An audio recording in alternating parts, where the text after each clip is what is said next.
दोस्तों 8 साल की उम्र तक एक लड़के को कई ऐसे दिन और रात गुजारनी पड़ी जब वो सिर्फ एक ब्रेड खाकर जिंदा रहा। जब भी बाहर कुछ खेलने का मन करता था तो उसके पास जूते नहीं थे। वो अपने पिताजी की बूट पहनकर बाहर जाता था और उन जूतों में सॉक्स डाल देता था ताकि पैर से जूते निकले ना, क्योंकि वो तो उसके साइज के थे ही नहीं।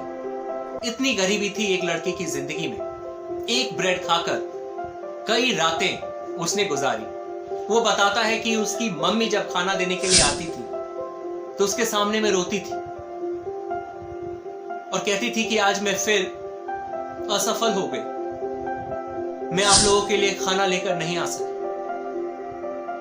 लेकिन तब भी उस उम्र में भी वो लड़का सिर्फ स्माइल करता था और अपने आइडल की तरफ देखता था जिसकी पूरी तस्वीर उसने अपने घर में लगा रखी थी और कहता था कि मम्मी आने वाले समय में मैं सब कुछ बदल कर रख दूंगा। यह भरोसा था उस लड़के का अपने ऊपर। दोस्तों आज मैं आपको कहानी सुनाने जा रहा हूं फ्रांस के one of the finest football खिलाड़ी काइल एम्बापे की।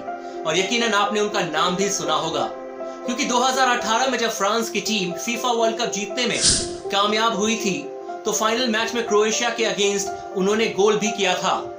और पेले के बाद वो दुनिया के एकमात्र ऐसे खिलाड़ी बने जो कि टीन एज में यानी कि 19 साल 19 इयर्स की उम्र में वर्ल्ड कप के फाइनल में गोल करने वाले खिलाड़ी बन गए दोस्तों। लेकिन जब उनकी स्ट्रगल लाइफ के बारे में आप सुनेंगे तो आपकी आंखों से आंसू निकल जाएंगे दोस्तों। उनके मम्मी और पापा दोनों माइग्रेंट थे, बाहर के कंट्री से आए हुए थे, अफ्रीका से। मम्मी अल्जीरिया से थे, पापा कॉन्गो से थे। लेकिन अच्छी बात इनके लिए यह थी कि दोनों ही स्पोर्ट्स में इन्वॉल्व थे। मम्मी वॉलीबॉल खेलती थी, पापा फुटबॉल के कोच थे और वही एक सोर्स ऑफ इनकम था। लेकिन ऐसे क्लब में कोचिंग देते थे इनके पापा जहां पर की सैलरी भी ठीक तरीके से नहीं मिलती थी। और इसीलिए 8 साल की उम्र तक कई दिन कई रातें ऐसी निकली काइल एम्बापे की जब खाने के लिए सिर्फ एक ब्रेड मिलता था पूरे परिवार को। लेकिन फिर भी ये हंसते थे, न जाने कहां से इनके पास एक ईश्वर की शक्ति थी। और तब भी कहते थे कि एक दिन मैं सब कुछ बदल कर, सब कुछ पलट कर, सब कुछ बदल कर रख दूंगा। और इन्होंने बदल कर रख दिया दोस्तों।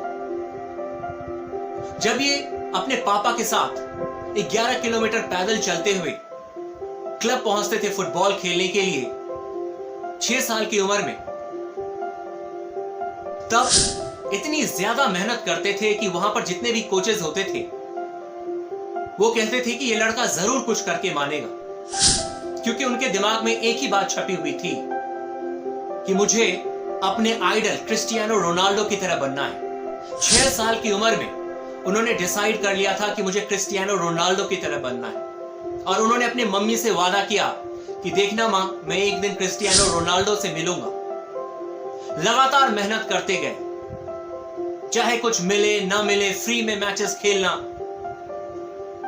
पैदल चलना, कुछ फर्क नहीं पड़ता था काइल एम्बापे को, क्योंकि उनका जो फोकस था वो सिर्फ एक चीज को लेकर था कि हमेशा के लिए गरीबी को मिटा देना है। जहां पर आज मेरे मम्मी पापा स्ट्रगल कर रहे हैं उसको हमेशा के लिए खत्म कर देना है, क्योंकि वो सबसे ज्यादा फुटबॉल से प्यार करते थे और उनके पास टैलेंट भी था दोस्तों। और उस टैलेंट को पहली बार 2014 में परखा गया, पहचाना गया। जिनेदिन जिदान ने उन्हें रियल मैड्रिड के साथ प्रैक्टिस करने के लिए बुलाया और वहां पर उनका सपना साकार हो गया दोस्तों, क्योंकि रियल मैड्रिड में क्रिस्टियानो रोनाल्डो खेलते थे। और पहली बार जो उन्होंने अपनी मम्मी से वादा किया था उस वादे को उन्होंने पूरा कर दिया, क्रिस्टियानो रोनाल्डो से मिले। लेकिन उसके बाद भी दोस्तों पीछे मुड़कर उन्होंने देखा नहीं।